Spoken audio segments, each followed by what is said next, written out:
Good morning. That was enthusiastic. Way to go, everybody. It's kind of early. I haven't had that much coffee yet. I'm Alan Wanker. My pronouns are he, him, and I am a member of our board of directors. Welcome to White Bear Unitarian Universalist Church. We are a multi-generational community of atheists, theists, and agnostics, held together by covenant, not creed. Together we share the values of courage, reverence, and compassion. May you know deep welcome and belonging in this place. You are invited to be that spirit of welcome this morning by greeting your neighbor and saying hello. And those of you online can share your greetings in the chat box.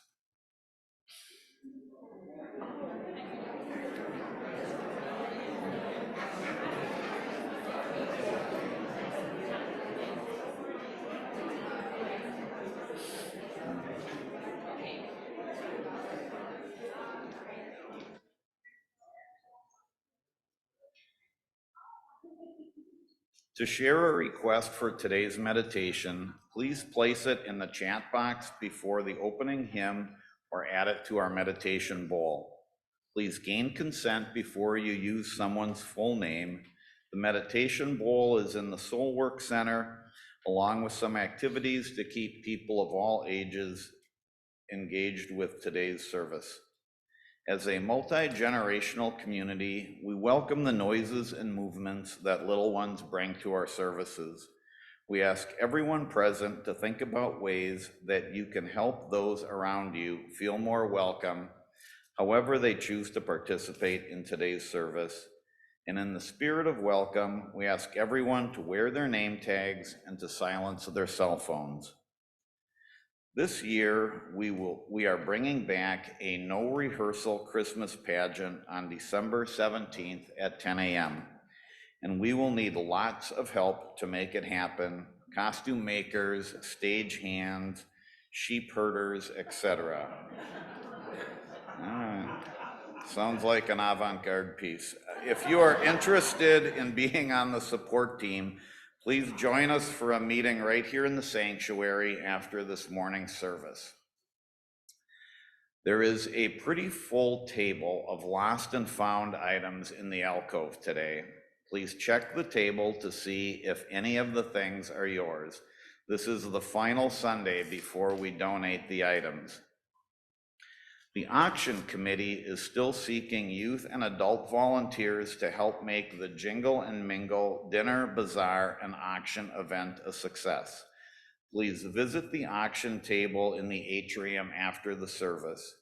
They are also looking for donations of items, services, classes, and adventures for the online auction and smaller items for the bazaar.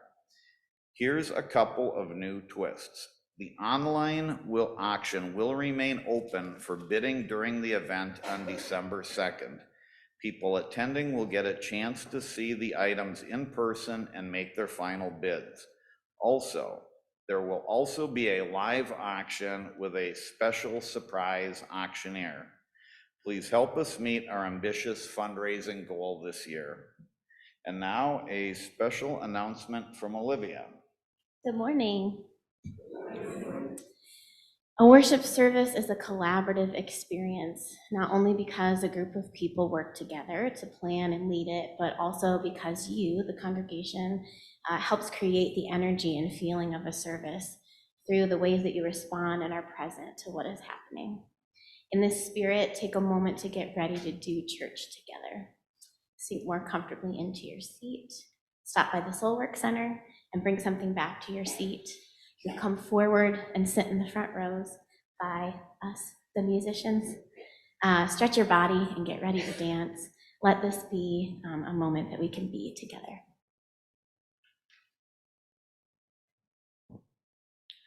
Welcome to our church. Together we grow our souls and serve the world in love.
I'm Reverend Jessica, and my pronouns are she, her. Come into this place which we make holy by our presence. Come in with all your vulnerabilities and strengths, fears and anxieties, loves and hopes. For here you need not hide nor pretend, nor be anything other than who you are and who you are called to be. Come into this place where we can touch and be touched, heal and be healed, forgive and be forgiven. Come into this place where the ordinary is sanctified, the human is celebrated, the compassionate is expected. Come into this place. Together we make it a holy place.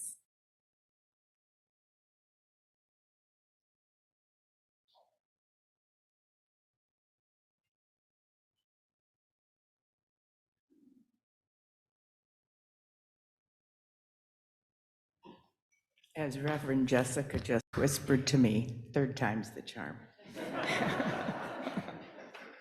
Good morning. My name is Kathy McComber, and I use she, her pronouns. This month's theme is heritage, the practice of widening the circle. As I looked at my own family and parents, I saw a strong work ethic, perseverance, and diligence being expected of all of us. I saw respect, kindness, and compassion. They taught us to be productive and contribute to society. My grandparents farmed outside of Andover, South Dakota. Both of them left school to work and always regretted that they weren't able to continue. Grandma left school after 8th grade, and when her own kids went to school, she pinched her pennies till she could afford to buy great books and join a study club. Both of them valued education and had high expectations for all of their 14 children. The one-room elementary schoolhouse was located in one of their fields, and my grandfather was on the school board. The teachers often boarded with them. My grandfather left veterinary school when his father died to run the family farm. Both grandparents were so proud that all 14 graduated high school and eventually earned post-secondary degrees during the hard times of the Depression and the World War II years. I've spoken in prior reflections about that how that drive for education never left me. And I returned to college in my mid-40s and seized every opportunity to continue my education. I loved teaching to help others achieve. Those values of prizing education, diligence, and perseverance run through me. I have 4 sons, all of whom are kind and compassionate men. They grew up in a very small town in northern Minnesota. Each spent summers doing farm work, baling hay, tossing hay, and bagging groceries in the one store in town. Both experiences, lessons in diligence and perseverance. At one time, 3 of my 4 sons worked for the same small engineering firm, which designed and installed robotic systems for commercial laundries both in the US and internationally. When my second son, Nick, graduated, he joined that firm. Shortly after my third son, Mike, graduated from Bemidji State, Nick encouraged him to apply for an opening. Mike was hired to supervise crews. After a few months, the owners asked whether my sons had any other brothers. The first son already had a job, but they said yes, and my fourth son, Dan, joined the company. While all three were competent and qualified for the positions they accepted, the owners said it was the attitude and work ethic that differentiated them. Today, we light the chalice for those whose memories and values shape us, and those stories our loved ones will tell of us.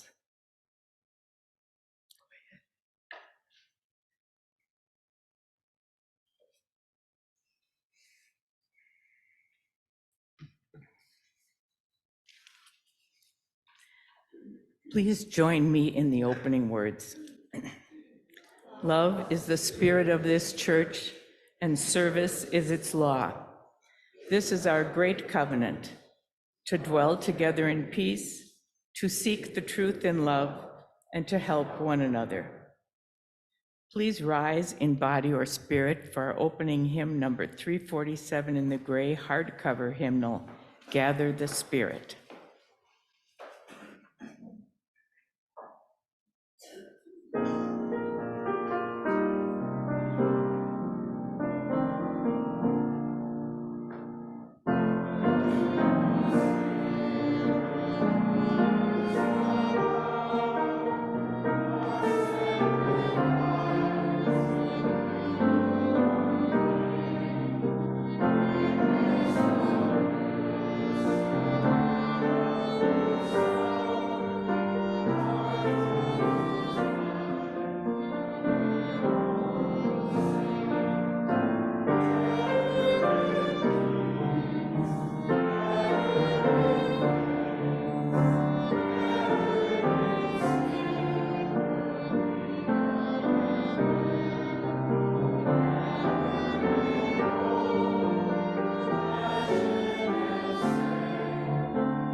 My name is Nico, and my pronouns are they, them. It is now time for the story, and rather than calling the children and youth to the front as we often do, today I invite you, children, youth, and adults of all ages, to settle in. Sink into your seat, find a new one if you need to, close your eyes, make those little adjustments as I begin today's story. This is The Brothers from Sarah Conover and Frida Crane's A Treasury of Islamic Wisdom for Children and Parents. Once there was, and twice there wasn't, two old brothers who were inseparable travelers. One was named Life, and the other Death. One time, after journeying across a great desert, they came to a refreshing green oasis where they were greeted by the springkeeper. "Would you like some water to drink?" he asked them. Both the men nodded. Dipping his gourd into the pool, the springkeeper added, "It is the custom here to let the elder drink first. Which of you is the elder?" Life spoke up first. "I am the elder," he said. "No," Death contradicted, "I am the elder," and he stepped forward too, next to his brother. Life smiled, "But that is impossible. Things must live before they die." Death responded, "On the contrary, things begin in death, are born, live for a time, and then return to death." Said Life, "That's not how it works at all. All things come into being, live, and then die. Death began only after the first creature lived." Said Death, a spark in his eyes, "Death is the before and the after of all things. Things arise from it and return to it. Therefore, death is the elder." The two debated like this next to the spring and had yet to drink a drop of water. Finally, they asked the springkeeper to judge truly who the eldest was. "Gentlemen, I cannot say," said the springkeeper. "What you've each told me is true."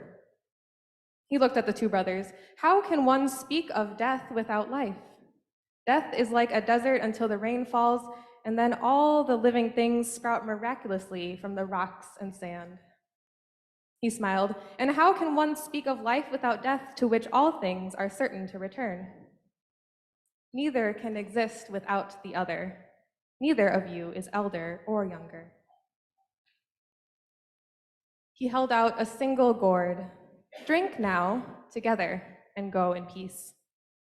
And the two travelers took the gourd, drank their fill, and headed off in the comfort of each other's company. This story and this time of year remind me that stories of life and death are always with us. The stories of our ancestors, of those who loved us into who we are today, the stories of people we miss dearly, we hold all of these stories in our hearts. Sometimes we set aside special time and space to build an altar, like this one up front here, to hold special items that help tell our story. Our altars are a place not just to lay down and share what we are holding, but also to hold it high. They help us hold at the center our stories and what we value most. And through this naming, we also make space for wonder, anger, sadness, grief, and joy. Altars can help us hold all of this. For the next few minutes, let us continue to build this altar. If you have not already added a memento or lit a candle for a loved one who has died, come forward now and do so. And please make sure that you are or are accompanied by an adult.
May the beauty of this altar bring us warmth and comfort.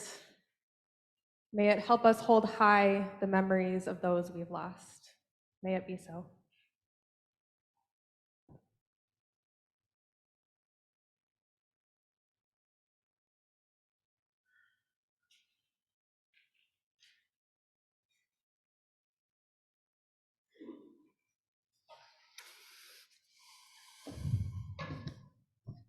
Hello, my name is Helen Duritza, pronouns are she, her. Our White Bear UUC community has grown in membership since our establishment in 1956 from less than 24 members to the present 680 members in 2023.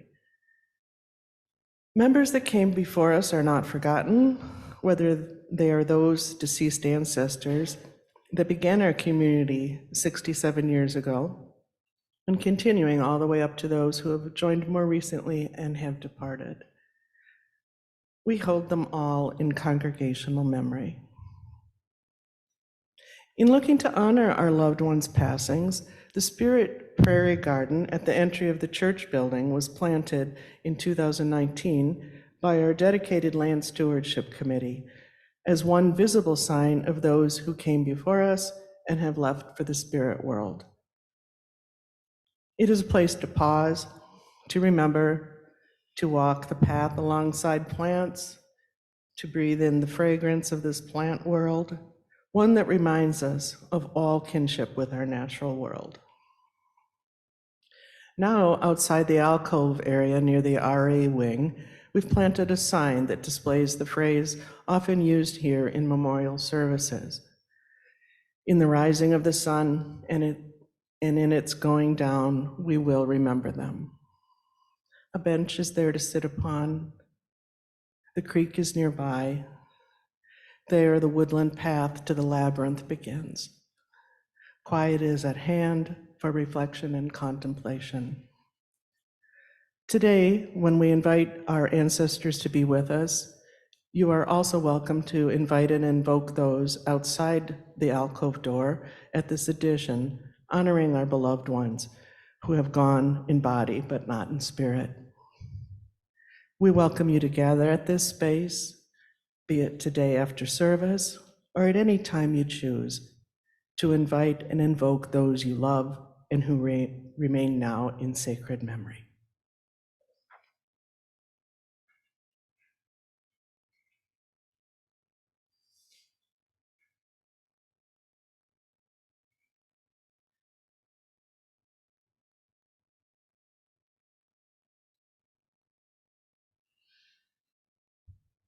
Will you join me in this spirit of prayer and meditation?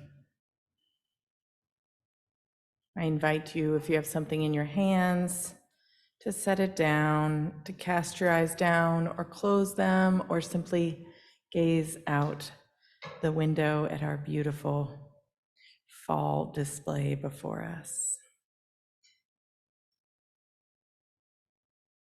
This morning, we hold in tender care Brenda. We pray that she may find her way through this difficult situation. This morning, we hold Vicky and family in care as well. We also hold Karen Gray, who has transferred to Woodbury Care Center after hospitalization. We send thoughts of healing. We hold the people of Lewiston, Maine in our hearts in the wake of another mass shooting. We hold all of those who have lost loved ones, have endured this trauma, and those who have endured other gun traumas, that this brings up all of that previous trauma. May we work for a world in which gun control is in place.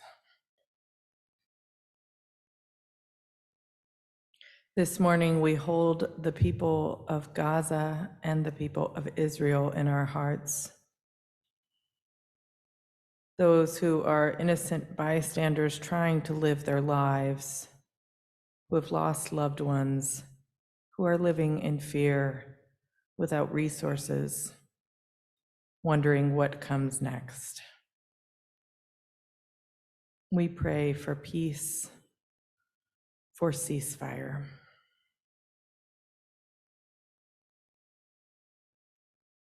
Our prayer this morning is from Reverend Lynn Cox. Spirit of life and love, known by many names and yet fully known by none, be with us in this week of grief. Be with us as we reach out to one another in comfort. Be with us as we come to terms with our sadness, anger, and despair. Hold us in the embrace of eternal love, even when we forget our connections with each other and with our deepest selves. Hold those people that are on our hearts, whose names have been spoken and not spoken in this service. Now is the time to name those you would like to lift into prayer.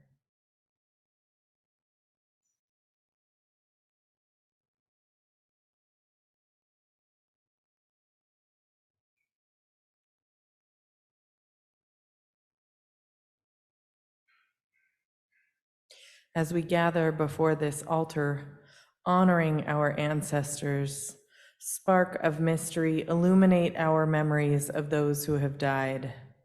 Call to our minds and hearts the love and passion and creativity they wove as their legacy. Spark of mystery, we ask you to be present with all who loved them as they mourn. We bless the caregivers today, and we gather the spirits of the fallen in the brightest center of our hearts, that they may find peace. River of continuous presence and constant change, we give thanks for this beautiful place to gather with this beloved company. Help us to find flowing sources of resilience. We give thanks for the traditions of art and music and dance and passion and poetry that have sustained our ancestors in the struggle, and that will sustain us as we move through our grief and into our shared future. Breath of renewal, bring us together in hope, healing, and action. Lead us to reach out to one another in comfort, in coalition building, in creativity, in calling for change. May we emerge from this time of lamentation transformed, ready to be together and move and dance together in the service of love and justice. Hold us in our unity, celebrating life in many voices and singing together as one. Remind us to care for ourselves and for one another today and the days to come. We ask all these things in the name of love and in the spirit of those prophets and teachers who have led us to this moment. Amen, and blessed be. We will now take a few moments in silence.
You're invited to remain seated for hymn number 17 in the gray hymnal, Every Night and Every Morn.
Now is the moment in the service where we practice gratitude and support in the form of giving to our offering plate. The gifts collected today will go to support the mission of this congregation, to grow our souls and to serve the world. There are a couple of ways you can give today. You can use the text to give feature. The number is in your order of service. You can give on the website, or you can place cash or check in the offertory basket. Thank you for your generosity and your faith in this life we live together. The offering will now be gratefully collected.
Our first reading is What I Know to Be True by Reverend Kenneth Collier.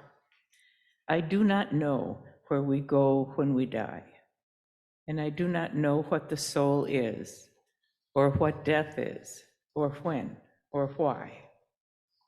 What I know is that the song once sung cannot be unsung, and the life once lived cannot be unlived, and the love once loved cannot be unloved. Our second reading is in Blackwater Woods by Mary Oliver.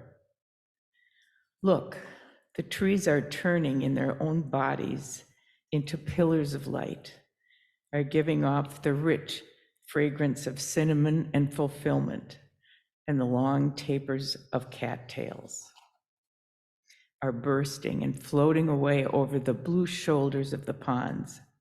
And every pond, no matter what its name is nameless now. Every year, everything I have ever learned in my lifetime leads back to this, the fires and the black river of loss, whose other side is salvation, whose meaning none of us will ever know.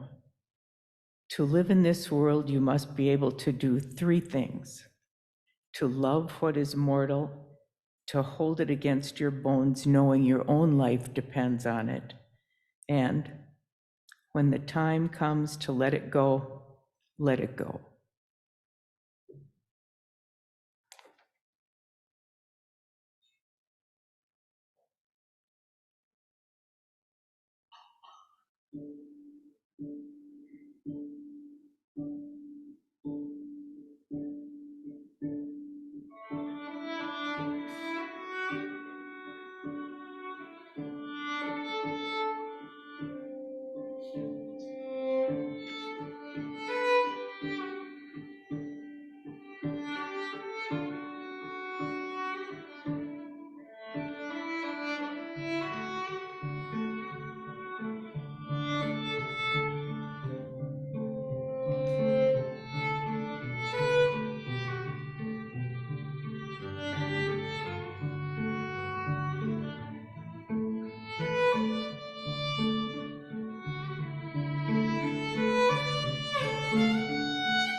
When the pandemic first began, you all remember that?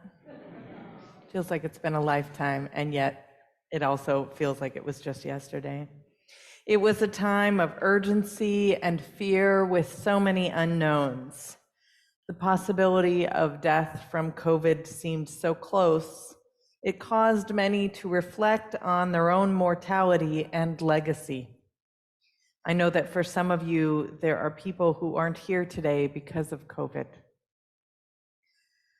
During that time, that first year of COVID, I was facing the realities of trying to create life and reflecting on the lives of those who came before me. I was actively trying to get pregnant with the grief of infertility as my constant companion, and at the same time, I decided to explore my family history. I signed up for Ancestry.com to learn about my past as I was fervently trying to create a future that would live long after me. I knew about some of my family's history, but now with the wonders of the internet, one can go back hundreds of years and generations, at least if one is white and Western European. I traced my lineage back to Ireland, France, and Scotland. I Googled the towns where my ancestors were from, getting excited if I saw a lord or a lady in the family tree, wondering if maybe I had some long lost inheritance, like a castle coming to me. So far, no castle. I also spent some time with my ancestors who immigrated in the 1700s to the South, who then made a lot of money in textiles, who fought in the Revolutionary War and the Civil War, and not on the right side. These ancestors of mine participated in the enslavement of people of color, and the only way I would know it is through their wills, bequeathing land and humans to their families, as if there was nothing wrong with that, as if it was a gift. I had known this was a possibility in my family, but like many family secrets, it was not talked about openly, nor did we spend any time on it. Therefore, in this time of Samhain, there is an invitation to us to reflect on our ancestors, the ones that we knew, and the ones that had stories that we inherited, stories of great adventure and stories of great harm. It is a time when the veil is thin, a time to reflect on what their legacies are and what they call us to. At some point in the future, I would like to do a trip to the states in the South where my ancestors lived and died, visit their graves, walk in their footsteps. But in the meantime, I continue to do my work against eradicating white supremacy, my work to make the world a more just and equitable, my work to raise a child knowing the realities of what it means to live in this world and to have white privilege, and the power of shared community with common values that help us to do this work. This time of year, I also reflect on my immediate family members who've passed away, thinking of more often my grandparents and on their legacy that lives on in me. My grandfather was a writer. He wrote a family history that was very thick that began with the Big Bang. And though he was initially ashamed of our Polish heritage, in the end he fully claimed and embraced it. And my Acadian grandmother, who was raised in New Orleans on Cajun food, who taught me the power of love and care in the form of the ways that we show up for each other. So in this moment, I invite you to think of your own ancestors, those that are known and unknown. What legacies did they leave you? What does their legacy invite you to? So take a moment and think on this. And when you have someone in mind, you don't have to share all of your ancestors, maybe just pick one or a theme. I invite you to find someone and share about a minute each. Go ahead and share now.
And come on back. And I forgot to share for the people online, I'm sorry, we were opening up the chat so you could share in the chat. Sorry about that for our households online. So this month, our theme is, there we go, heritage. And as your new lead minister, I have had the privilege of bearing witness to your heritage within this congregation through wisdom circles. Almost 50 people came to the wisdom circles to share their stories of this congregation.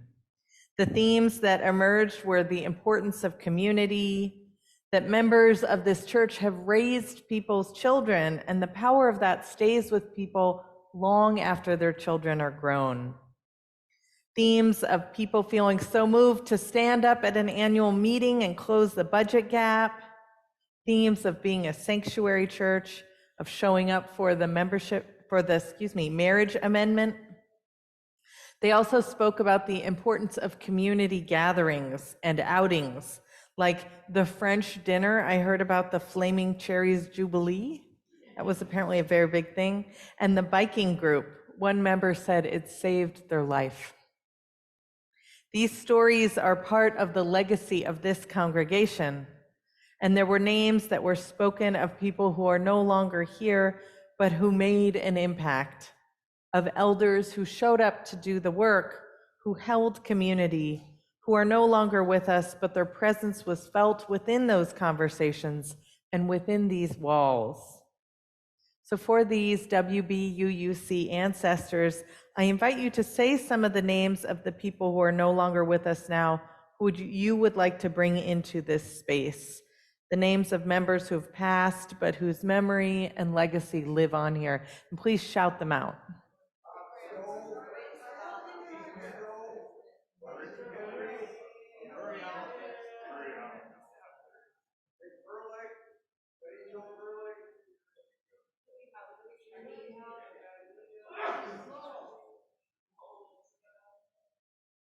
A cacophony of names. We honor these ancestors with their legacy that we are living within. And for those of you who have just joined or who may be visiting today, we hope that you find this place to be home like those people did. We hope that you become a part of this community and know that you are part of creating a living legacy that will continue long after you are gone. For many people, the reason they come through these doors, the reason they choose to spend time here, is because this place feels like home. It feels like a spiritual home, a place to fill your well, to go out into the world, a place that inspires and encourages towards spiritual growth. And it is a space on Sunday mornings that gives you a chance to reflect as you reflect upon those values that are shared here and how to take those out into the world. I first learned about the term ethical will in my Intro to Judaism class in seminary. How many of you have heard of an ethical will? Okay. So some of you are familiar with it, but for others, an ethical will differs from a legal will in that in an ethical will, sometimes there are instructions for when the person dies, but often it is values and lessons that they have learned in life that they want to pass on to their loved ones. It's a letter that invites reflection upon one's life and the lessons learned, and that is held as sacred by those who receive it. Many hospice workers encourage the creation of an ethical will as part of the dying process, but know that it goes back to ancient times. It has evolved and changed as many things do, and if you choose to write one to leave to your family, know that it will be a treasured gift, and you don't have to be dying to write one. Often, though, it is the process of receiving a diagnosis that inspires one to take that action. But it's a chance to tell your loved ones of the legacy that you want to leave them, of the things that you have learned, the lessons, the ways you wish you could have been better, the fullness of your humanity.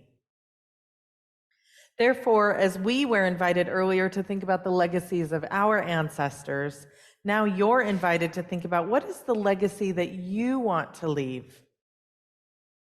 What do you want to be known for after you have left this earthly plane? How do you want to be remembered? Find someone else and share, please, for 1 minute each. I know, I'm making you do it again. Oh my goodness, you can do it. And please share online.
And I invite you to come on back.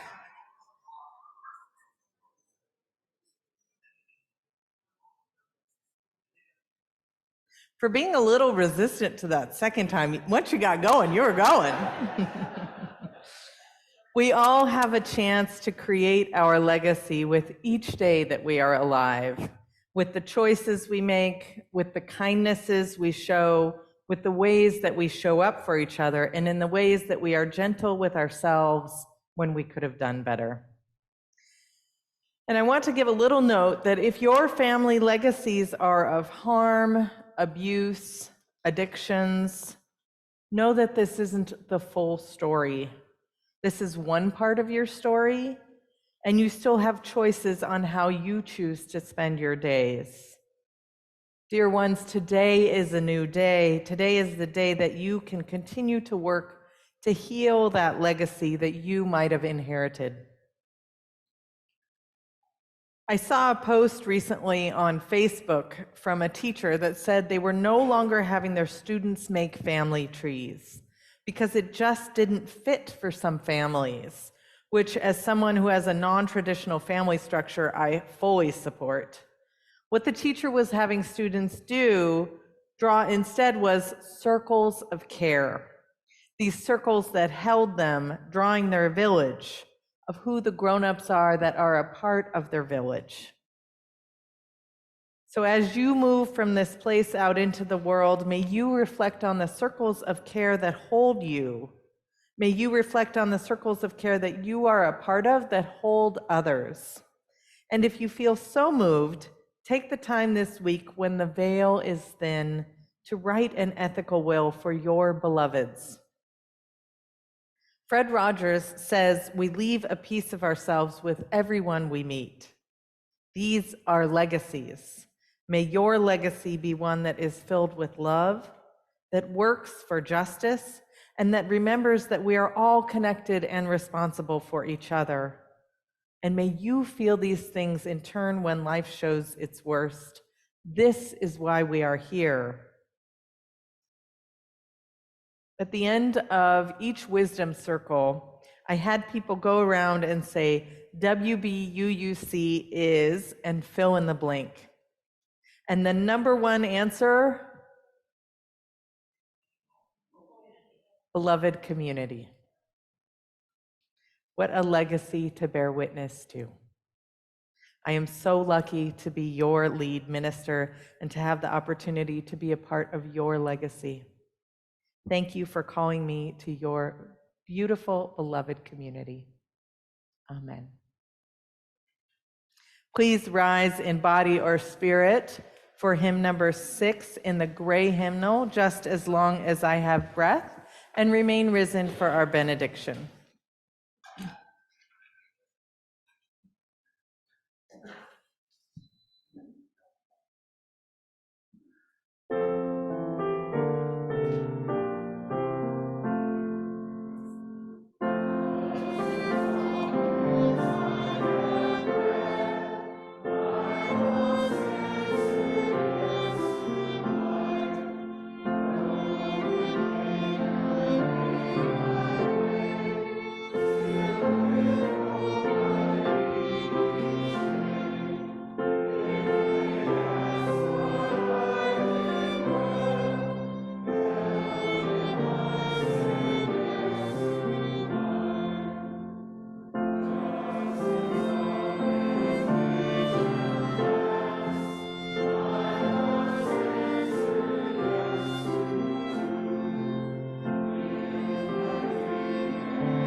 Our closing words today are from Leah Durland Jones.